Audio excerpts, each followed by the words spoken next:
Deux invités avec nous ce soir pour décrypter les mouvements de la planète marché. Jeanne Asraf-Biton est avec nous, directrice de la recherche marché de l'IXOR. Bonsoir Jeanne, bonsoir, bienvenue. Grégoire. Bienvenue à Julien Nebenzal qui nous accompagne également ce soir. Bonsoir Julien. Bonsoir Grégoire. Vous êtes président de Futuriem. Alors on a commencé un peu la discussion avant l'ouverture des micros sur Evergrande bien sûr, mais justement je veux qu'on revienne quelques minutes en arrière et qu'on fasse profiter à tout le monde de cette discussion. Je disais mon point c'est de dire Evergrande est peut-être l'anti-Lehman.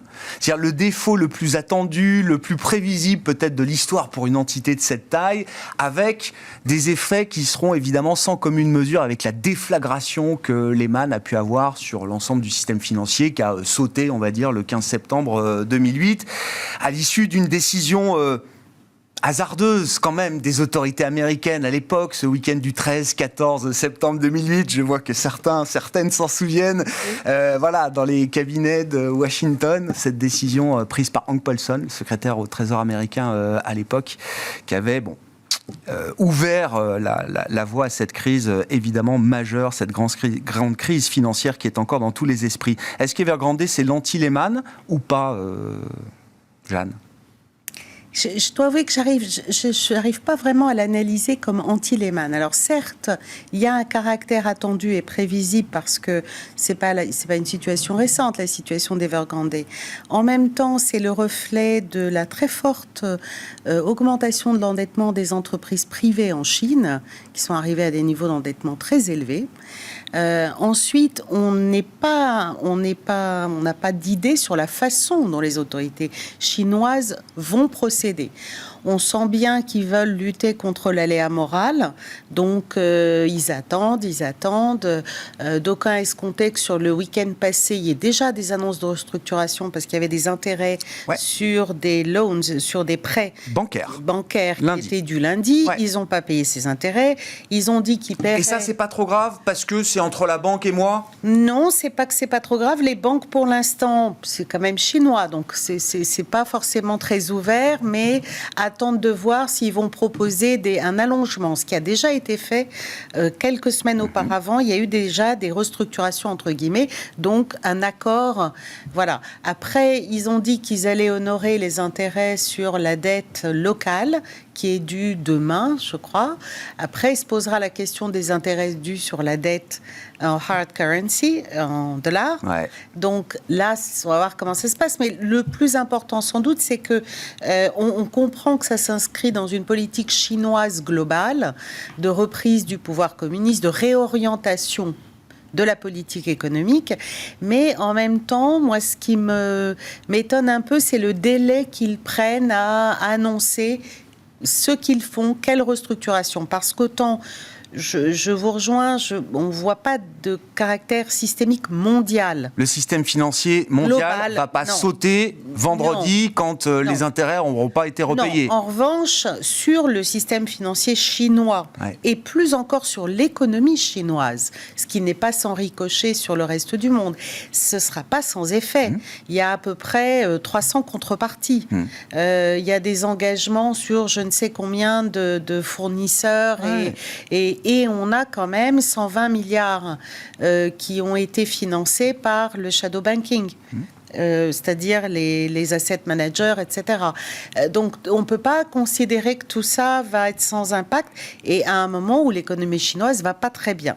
Donc, ce qui m'étonne un peu, c'est plus le temps. Le timing, vous voulez dire c'est-à-dire que le délai qu'ils prennent pour agir. Oui, qu'est-ce qu'ils vont gagner de plus ?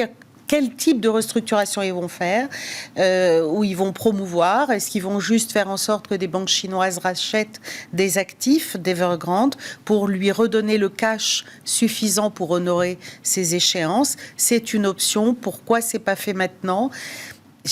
Voilà. Non, mais de toute façon, quand on parle de la Chine, on est dans les estimations et dans la spéculation et dans les questions. Voilà. Mais moi, mon point était de dire, justement, comme le sujet Evergrande est quand même identifié depuis un moment, mon point était de dire Pékin a un plan. C'est-à-dire qu'il laisse venir le défaut parce qu'il faut montrer que l'idée qu'à la fin de la journée, Pékin sauve tout le monde, cette idée-là n'est plus vraie, en tout cas à 100%. Il laisse voir venir. Mais ils ont un plan. Ils ont eu le temps de réfléchir quand même à leurs actions. Ça, c'était mon idée. Vous dites, c'est pas aussi évident que ça, Jeanne. Ce que j'ai vu, c'est que le plan, pour l'instant, ce qu'on a vu se dérouler de façon claire, c'est que vendredi, il y a eu une injection d'en gros 15 milliards de la Banque centrale chinoise. Cette semaine, il y a eu encore un peu plus de 18, 19 milliards, c'est ça. Qui ont été injectés. Donc, leur plan, pour l'instant, c'est de préserver la liquidité. Après, est-ce que le plan est fait sans doute, peut-être, je ne sais pas. Je ne comprends pas dans le plan pourquoi on continue, parce que si c'était l'aléa moral, les actions sont à 80% de là où elles étaient fin mai. Le message est déjà passé, vous voulez dire? J'ai l'impression. Donc, je suis un peu perplexe sur le temps qu'ils prennent à mettre en œuvre ce plan, mais c'est peut-être le cas. Le coût économique d'un défaut d'Evergrande et des répercussions que ça pourrait avoir sur le secteur immobilier chinois, c'est quelque chose d'important. Enfin, on comprend quand même depuis quelques semaines, quelques mois maintenant, que à court terme, la quantité de croissance, c'est pas trop le sujet de Pékin. Est-ce qu'ils prennent quand même un risque important en laissant tomber ce poids lourd du marché immobilier? Il me semble qu'il y a des répercussions, ne serait-ce qu'au niveau social. Ils ont eu des protestes, des manifestations, des clients qui sont venus effectivement devant les agences Evergrande. Sur des gens qui ont financé leur appartement, donc il y a un enjeu de logement qui n'est pas négligeable. Donc on trouvera une manière de protéger quand même, j'imagine, ces clients d'Evergrande. C'est comme ça qu'on voit les autorités chinoises. On les imagine toujours dans un contrôle très important. Et on a toujours l'impression qu'on connaît exactement les intentions, le déroulé, etc. Néanmoins, on a tous été surpris de ce qu'ils ont fait récemment en termes de réorientation de politique économique. Et une des conséquences, Evergrande, c'est un truc, mais il y a déjà de la contagion à d'autres développeurs en Chine. Bien sûr. Donc, je vous avouerai que j'ai toujours du mal à les penser vraiment tout puissants et tout sachants et en parfait contrôle et maîtrise de la totalité, même si, probablement, ils ont un plan et puis ils finiront par intervenir. Non, mais c'était mon petit point. Non, mais ils ont commis des erreurs financières par le passé. Bien sûr, comme tous, il n'y a pas de mystère, mais ils ont quand même beaucoup de choses assez compliquées à gérer, outre le fait que la conjoncture n'est pas forcément simple, le commerce mondial ne marche pas comme il voudrait, on a des taux de fret qui ont littéralement explosé, donc il y a quand même un certain nombre d'entraves sur la dynamique de l'économie chinoise. Il y a aussi des tendances de long terme que sont le reshoring, c'est la relocalisation. La relocalisation des unités de production dans les pays développés, ce qui n'est pas bon pour la Chine. Donc l'enjeu de la Chine, c'était quand même de passer d'une économie totalement orientée vers l'export, vers une économie de plus en plus domestique intérieure. Donc ce genre de choses ne favorise pas, disons, une demande intérieure plus soutenue. Affaiblir le secteur immobilier qui est, je ne sais pas, 7, 10, 15% peut-être du PIB direct ou indirect en Chine, vous dites que ce n'est pas une bonne idée au moment où on veut une croissance domestique plus solide. Oui, absolument. C'est ça.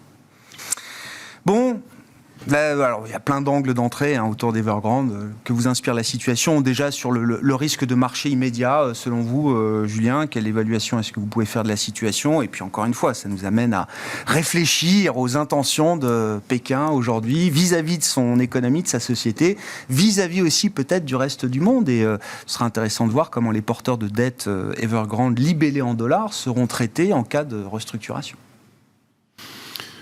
Oui, alors, pour le lien avec le défaut de Lehman, là, on est sur un sujet qui ne concerne la banque que pour une petite partie, enfin, le système bancaire que pour une petite partie, pour une partie du sujet, alors que Lehman, c'était une intrication, en fait, comme dans toutes les banques de marché, une intrication du cash, des titres, des swaps, des dérivés, etc., donc quelque chose de vraiment considérable. Et si on arrête quelque chose comme ça du jour au lendemain, à démêler, et d'ailleurs, il y a eu la crise derrière qu'on a vue.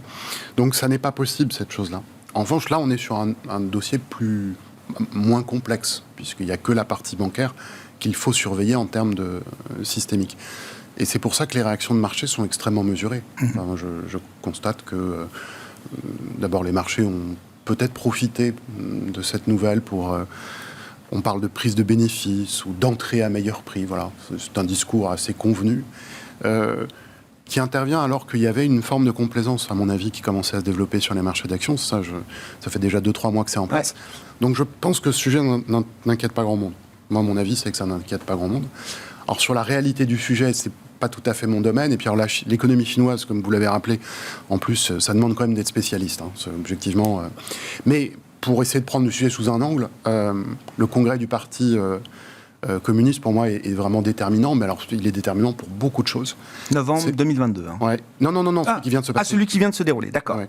Il y a eu le virage économique, mais là, il y a la volonté de la cohérence de la société.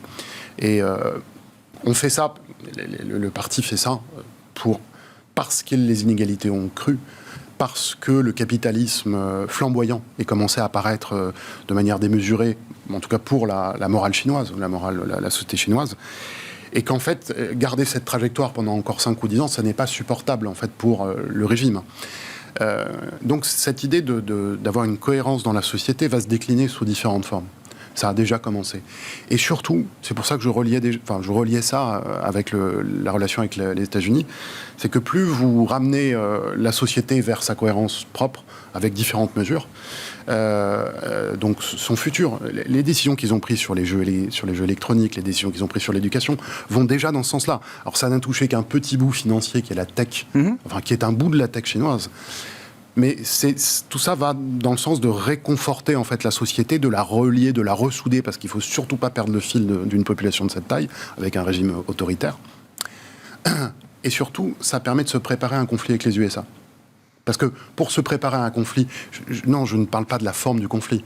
Je dis que la guerre commerciale, c'est un peu derrière nous et que là, on est dans une situation de conflit. Un conflit hégémonique majeur.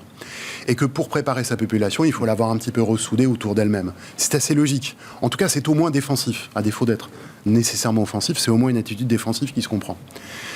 Dans ce contexte, il se trouve que l'immobilier, c'est un sujet qui a été, de ce qu'on m'a dit, puisque là je ne suis pas spécialiste, un peu entretenu, soutenu, tant par les régions que par les villes, que par l'État central. On s'aperçoit là tout d'un coup qu'il y a quelques petites choses qui ne vont pas être payées. Donc il y a une situation de faillite. Mais de ce qu'on m'a dit, je ne fais que citer, en fait des situations comme ça, il y en a beaucoup. Moi, c'est ce qu'on m'a démontré quasiment. Sur l'immobilier chinois, vous voulez dire ? Sur des entreprises industrielles, sur l'immobilier, il y en a beaucoup. On parle d'une situation qui est problématique en termes de qualité de créance en Chine, mais on en parle depuis 5 ans, 7 ans. Et depuis quelques années, l'idée que Pékin, à la fin de la journée, sauve tout le monde, cette idée, elle est déjà un peu moins vraie depuis quelques années. On a vu quand même une petite augmentation de fréquence, des défauts ici et là, y compris sur des entreprises parfois publiques ou parapubliques en Chine. Ça date, c'est du passé récent, mais c'est quand même assez nouveau, justement, dans le fonctionnement de Pékin. Il y a un petit compartiment, je l'évoquais tout à l'heure, un petit compartiment de l'activité économique, c'est les techs, liés à l'éducation, liés aux jeux vidéo, qui a perdu 90% de sa valeur en quelques jours, en 2-3 semaines. Ça n'a pas ému les autorités. Enfin, moi, j'ai vu que pour eux, ils faisaient ce qu'ils devaient faire. Et la perte de valeur d'un investisseur, c'est pas leur sujet. Et pour moi, leur sujet est ailleurs. Donc, en fait, on s'interroge aujourd'hui, quel va être l'avenir de cette entreprise ? Déjà, les prix ont déjà beaucoup baissé, donc on est déjà en train de constater en tant qu'investisseur. Enfin, les investisseurs qui étaient dessus ont constaté. Le défaut est déjà dans le marché. Mais c'est pas le sujet des autorités, c'est une évidence. Enfin, pour moi, ça apparaît comme je n'ai pas d'autre lecture. Je veux dire, cette entreprise n'est pas viable. Ceux qui ont investi, c'est fini. Voilà. Est-ce que c'est un message à destination de l'Occident sur les investissements ?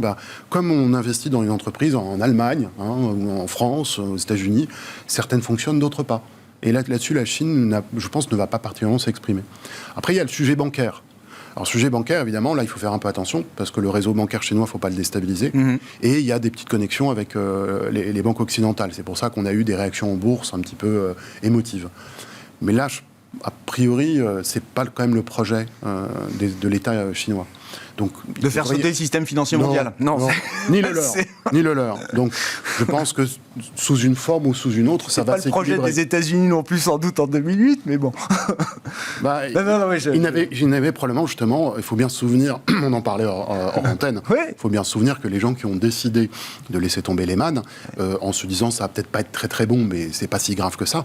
C'est quand même des anciens de Goldman. Et la rivalité entre les deux banques, elle était historique. Donc, je ne sais pas si c'est ce qui a motivé leur décision, mais on l'a quand même tous compris comme ça. Voilà. Donc après, c'est eux qui peuvent dire, ou qui diront quand ils écriront leur mémoire, si ça s'est passé comme ça. Et puis après, pour Evergrande, reste la partie de l'activité économique. Et là, c'est sûr qu'il faut gérer, comme on gère une disparition d'activité, il faut gérer ça. Là-dessus, là aussi, je ne pense pas que les autorités vont s'exprimer de manière particulière, vont en partie laisser faire, parfois soutenir, etc. Parce que l'idée n'est pas de créer une récession sur certains secteurs ou dans certaines régions. Là, ce n'est pas leur projet. Mais je reviens sur le point de départ. Le niveau de la croissance chinoise n'est pas l'objectif de l'État. Ça n'est pas son objectif. Si la croissance ralentit, la croissance ralentit. Si la croissance ralentit, moins de tension de matières premières, moins d'inflation, etc., il y a d'autres éléments qui ne sont pas si négatifs. Et vision peut-être naïve et positive que j'ai, à l'intérieur de ce changement, ce retournement, enfin cette modification de la politique chinoise vers la société, il y a aussi la préoccupation de l'environnement. Et en fait, quand on est dans l'immobilier et qu'on voit ce qui s'est fait en Chine depuis 20 ans, et qu'on sait que l'environnement est un sujet, pourquoi passer tant d'énergie sur ce sujet de l'immobilier ? Alors qu'en fait, ils doivent en consacrer à l'environnement. Ils l'ont décidé. En tout cas, ils ne sont pas, pour moi, je ne veux pas être naïf, mais ils ne sont pas moins crédibles que les USA. Je les trouve même un peu plus crédibles que les USA. Voilà, donc tout ça, c'est à mon avis un événement de faible intensité pour les investisseurs, qui s'inscrit, je crois, dans la politique chinoise, en tout cas dans son orientation récente, et qui doit nous amener à penser que ce genre d'événement peut se reproduire. Il peut y avoir d'autres choses de la même nature. Donc, aussi, quand vous dites la Chine finalement ne soutient plus tout le monde, en fait on ne savait pas qui elle soutenait vraiment. Enfin, on m'a bien expliqué qu'on ne sait pas qui est soutenu, mais qu'il y a des endroits un peu pourris, un peu junk. Là on voit apparaître des choses et on en verra peut-être apparaître d'autres dans cet ordre de rationaliser la société. Et puis, donc c'est pas la fin d'une séquence, là, Evergrande, vous dites, c'est trop tôt pour dire que c'est l'aboutissement d'une séquence de reprise en main. Ça peut continuer. Je vais faire un parallèle rapide. L'histoire des sous-marins français. Oui. Voilà, les sous-marins français, les Australiens ont décidé que la protection américaine était intéressante. En fait, ils pensent que la Chine est plus belliqueuse qu'ils ne le pensaient il y a encore 5 ans ou 10 ans. Et les Américains, en fait, ils se retirent de tout depuis 5 ans, partout, sauf d'une chose. De Taïwan. Non, sauf d'une chose, c'est la relation conflictuelle avec la Chine, qui à mon avis est déjà devenue une relation conflictuelle tout court, un combat hégémonique. Voilà. Donc on est devant ça. Et la priorité des Chinois, c'est la même chose que les Américains. C'est une priorité géopolitique, c'est ça, c'est de se mettre en ordre de bataille. Donc en fait, ce qu'on voit sur Evergrande, on va le revoir à d'autres moments. Et oui, l'État chinois a changé d'attitude.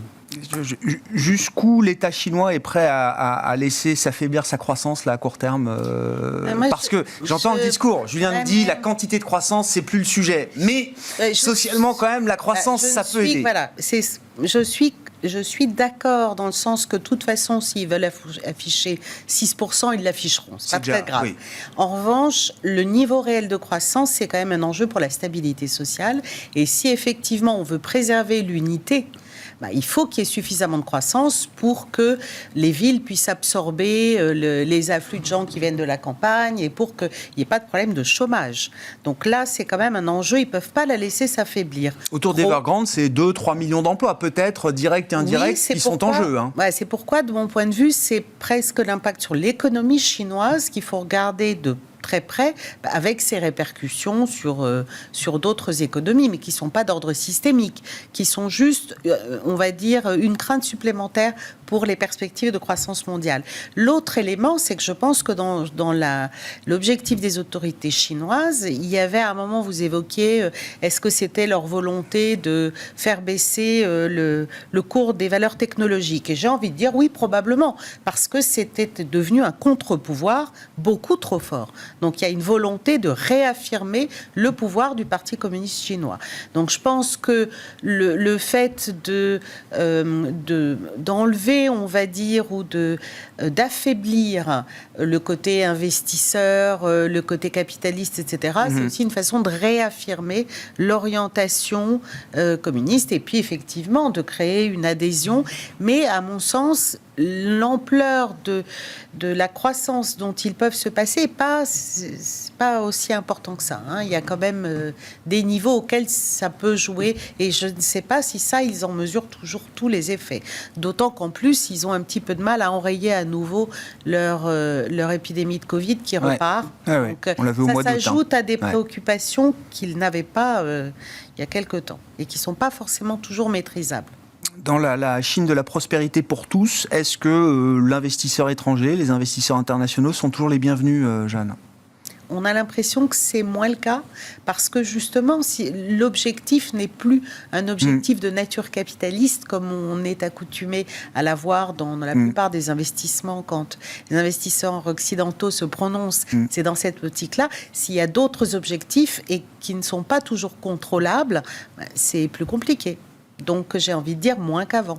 Est-ce qu'ils ont les moyens de leurs ambitions de ce point de vue-là? Est-ce qu'ils peuvent se couper en partie d'un flux d'investissements internationaux? Est-ce qu'ils ont les moyens nécessaires, l'organisation nécessaire pour compenser peut-être ce déficit je pense que oui. Ils l'ont fait par le passé. Donc, il y avait, au fond, presque... On pourrait pour financer l'innovation, la recherche et le développement, etc. On a beaucoup d'argent étranger qui vient en Chine sur ces sujets-là. On avait envie de le dire presque dans l'autre sens. C'est-à-dire que l'ouverture des marchés chinois aux investisseurs étrangers, donc ça passe par les marchés, c'est pas de l'investissement direct.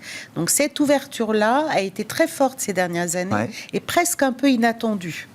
Il y avait comme une marche forcée vers on ouvre les marchés au capitalisme. Tout d'un coup, ils décident que les conséquences sont trop fortes et ils marquent un coup d'arrêt. Et je pense que c'est pas forcément définitif, mais je pense que ça a été plus loin, trop vite, beaucoup plus qu'ils ne l'anticipaient. Et on vous parlait tout à l'heure de la déformation et des écarts de richesse. Je regardais la dernière fois, et c'est quand même la première fois, sur les 3 dernières années, les plus riches ont vu leur revenu moyen ou médian augmenter de 25% en 3 ans. Les plus pauvres, entre guillemets, d'environ 10-15%. C'est la première fois que c'est déformé de la sorte.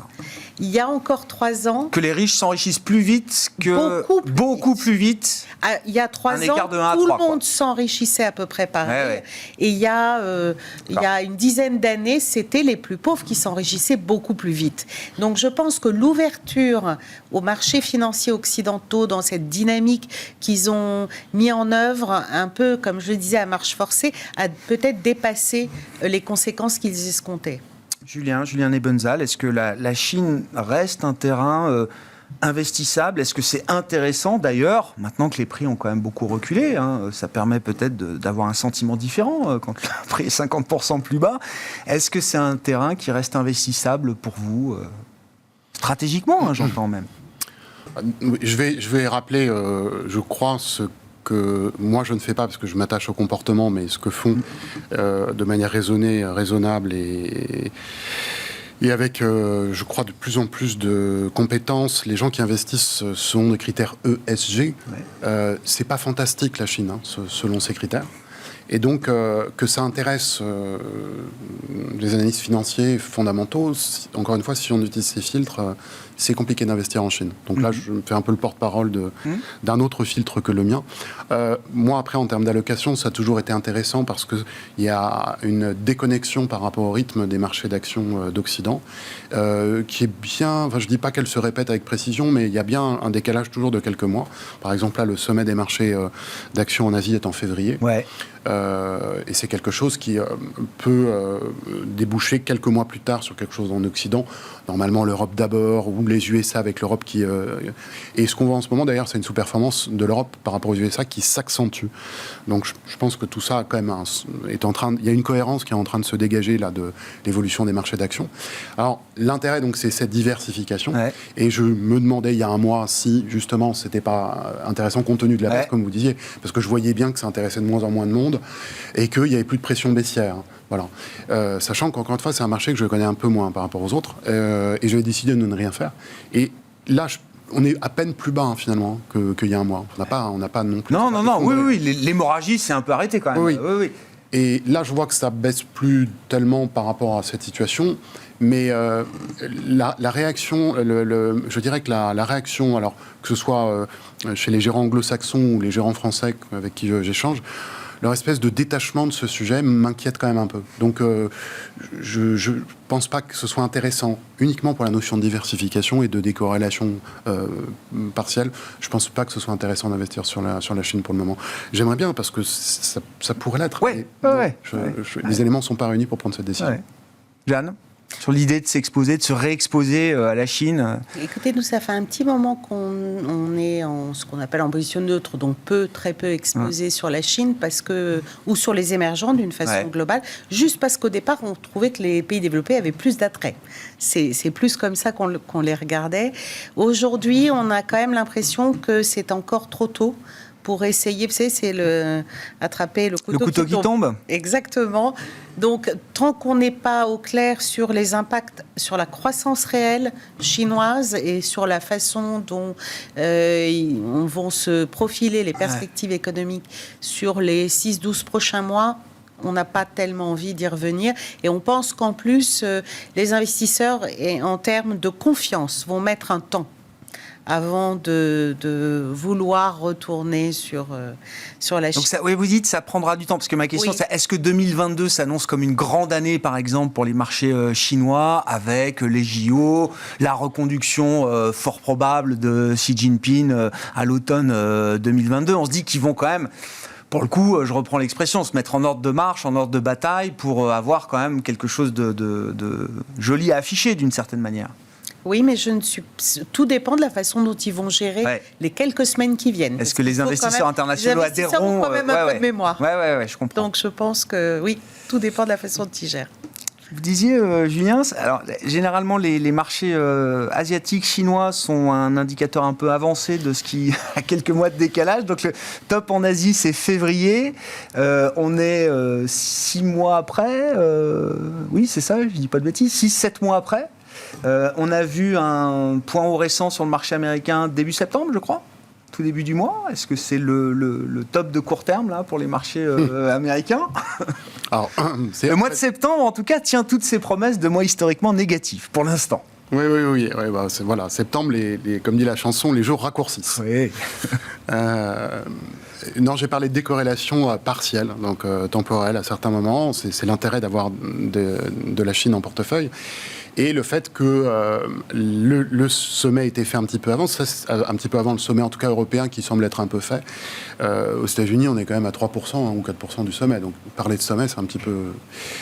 mais c'est quelque chose qu'on a déjà vu, en fait, depuis que la Chine s'est vraiment rapprochée du niveau des USA en termes de PIB.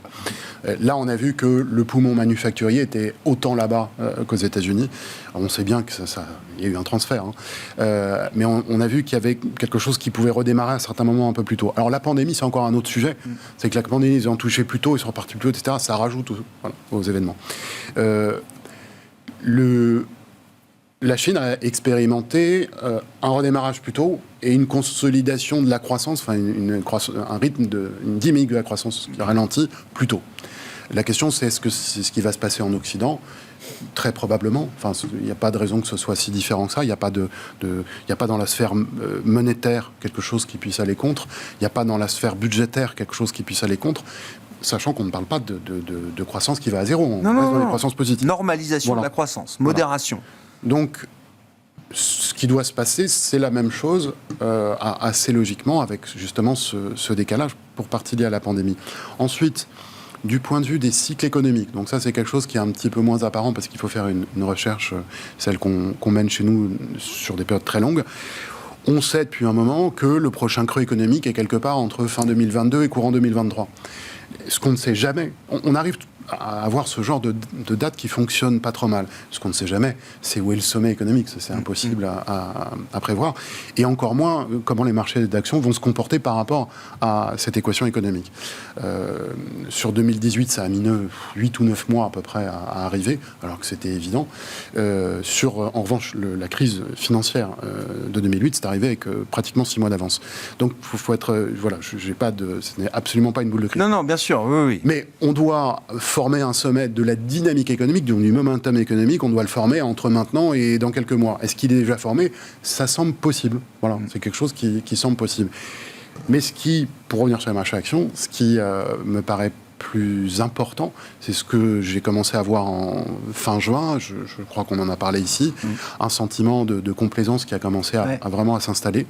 Alors je reprends... L'été a été complaisant ? Alors, on a continué sur cette idée. Hein. J'ai entendu plusieurs fois, que ce soit tant sur des chaînes américaines que sur des chaînes françaises, qu'en fait, des entreprises comme Apple sont des entreprises qui vont voir croître leurs bénéfices de 20 ou 30% par an, très probablement pendant les années qui viennent. C'est des choses qui sont... Avant, on disait que c'était cher, peut-être que ça valait le coup, etc. Là, il y a vraiment un changement de mots. Mais j'avais cité, ou je ne l'avais pas cité, mais c'est un des rares tweets que j'ai fait, en juin, je crois que c'était autour de mi-juin, une étude à laquelle nous répondons. Il y a 500 sociétés de gestion dans le monde qui répondent, et ils nous donnent les résultats détaillés après. C'est pour ça que c'est intéressant. Ouais. Et il y avait, sur le nombre de gérants qui pensent que les marchés obligataires vont surperformer les marchés d'actions. Et on était à 3%. C'est-à-dire qu'il y a 3 gérants sur 100 qui pensaient que les marchés obligataires allaient surperformer les marchés actions. Alors je sais bien que les marchés actions montaient, qu'on parle de relance budgétaire. En juin. Ouais, d'accord. Qu'on sait qu'il va y avoir de l'inflation, qu'à un moment il y aura le tapering. Je comprends tout ça. Mais c'est un chiffre qui est tellement bas, qui à mon avis reflétait pas tant tous ces sujets-là, plutôt la complaisance qui était en train de se mettre en place sur les marchés d'actions. Alors la complaisance ne fait pas une baisse. Hein. La complaisance, c'est un état qu'on peut arriver à qualifier et qui s'inscrit toujours dans l'euphorie, toujours, et parfois dans l'optimisme, dans les différentes séquences possibles de marché. Il est clair, nous n'étions pas en euphorie, nous étions au mieux dans l'optimisme, et je crois que la complaisance est apparue. Alors là, il y a 2 cas de figure, mais je vais revenir à mon incertitude initiale. Soit c'est une consolidation intermédiaire avant la formation d'un nouveau sommet qui, lui, sera le définitif avant la période de digestion liée au cycle économique, soit nous avons déjà formé le sommet. Dans tous les cas de figure, à partir de juin, comme je vous l'avais dit, je me suis mis en dehors du marché. Il n'y a plus grand-chose à gagner pour vous, là. C'est ça. Et je pense qu'il y a très peu à gagner, plutôt de la volatilité à récupérer. Je ne suis pas sûr qu'on se prive de grand-chose. Je ne suis pas sûr qu'on va rater, je ne sais pas, 20 ou 25% de hausse. Je ne dis pas que ça n'est pas possible. Hein. Je dis que la probabilité n'est pas là. En revanche, si à un moment on veut voir les choses de manière beaucoup plus sombre, il y a pas mal de sujets. Donc, on en a déjà parlé. Hein. Il y a quand même pas mal de sujets, donc c'est pas trop la peine de tenter le diable pour le moment. Je peux tout à fait changer d'avis d'ici un mois. Ça dépendra du sentiment de marché. Je crois que c'est le but de savoir changer d'avis sur les marchés. Mais je garde pas trop, mais à un moment, oui. Oui, il y a un moment où je nous qualifiais de haussiers fatigués. Oui. Il y a un moment où ça, c'était au début de l'été.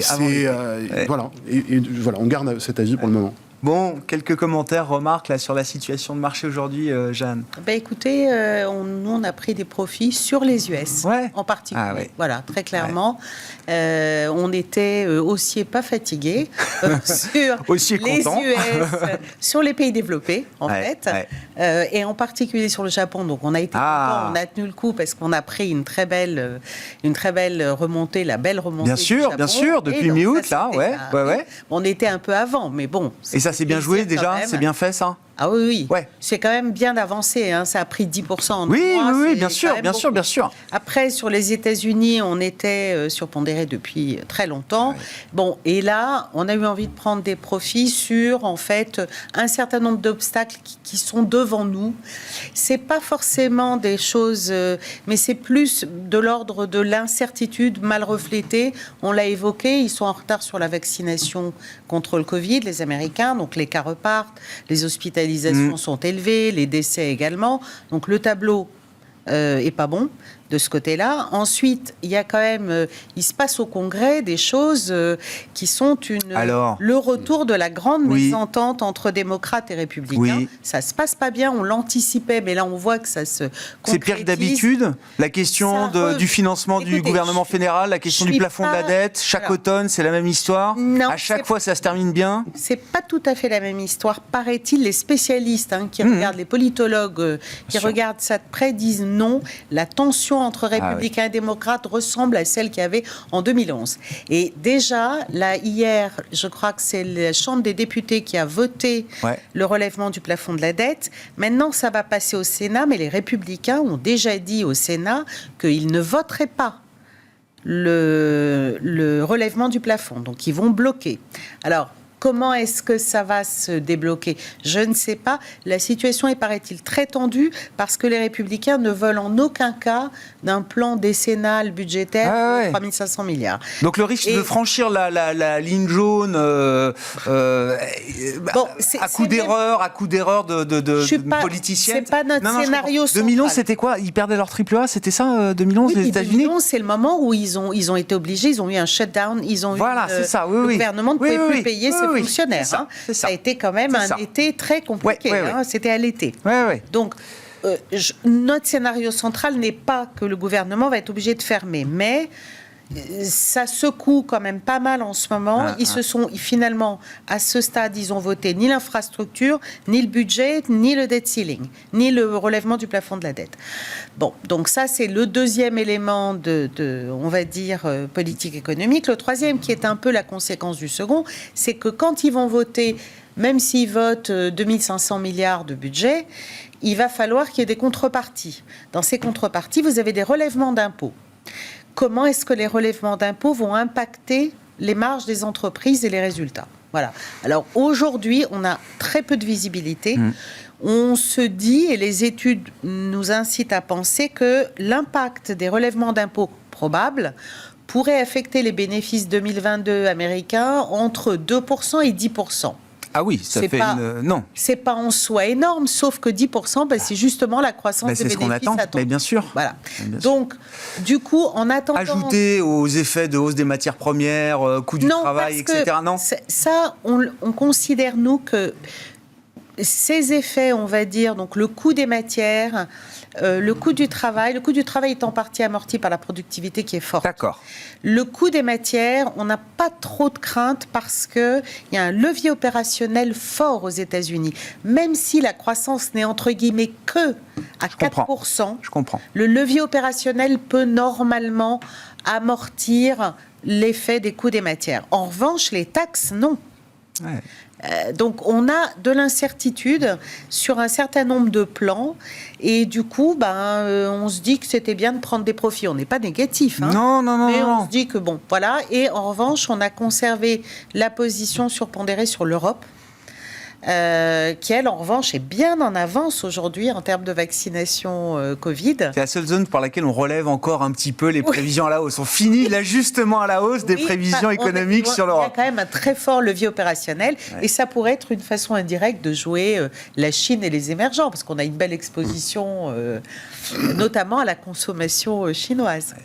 Une fois qu'on a dit ça, il nous reste 1 minute pour conclure. Alors, je veux pas trop qu'on s'avance sur la Fed parce que Jérôme Powell va parler ce soir à 20h30, mais notamment la situation au Congrès, le blocage de la situation politique, garantit à Jérôme Powell d'être tranquille ce soir pour ne rien. Alors, il y a ça en plus. Non, mais il y a ça en plus. Mais pour ne rien annoncer de plus ce soir. Écoutez, c'est pas prévu qu'il annonce. C'est prévu qu'il dise qu'il va annoncer si la conjoncture économique est favorable. Et si j'annonce, ce sera en novembre pour décembre. Et qu'en novembre, il annonce et qu'il annonce que ça commence à 15 milliards par mois sur 8 mois.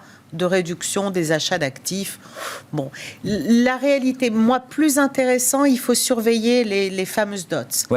Parce que le marché aujourd'hui escompte un profil de taux qui est exactement calqué sur celui des anticipations des membres de la Fed. Donc, si les dots bougent, je pense que le marché ne s'y attendra pas.